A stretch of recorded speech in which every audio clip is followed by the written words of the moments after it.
今天拆这盒米奇和朋友们欢聚时光，我是为了做摆台买了一套，1、2、3、4、5、6个，里边有一个隐藏款，觉得我能拆到隐藏的扣1，拆不到隐藏的扣2啊。第一个，我这袋子不小啊。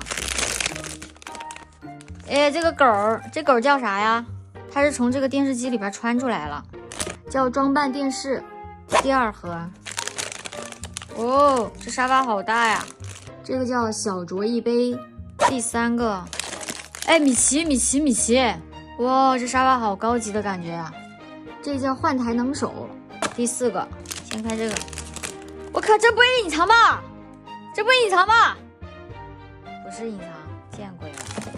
这沙发还要拼啊，真的是有没有搞错呀？悠闲编织。第五个，又是高飞，就给我整个这。第6个，唐老鸭，我唐老鸭，这还有个凳子，给它翘脚的吗？欢呼时刻，家人们，我就知道我没那么幸运，不可能有隐藏的。咋样？你们觉得这套好看吗？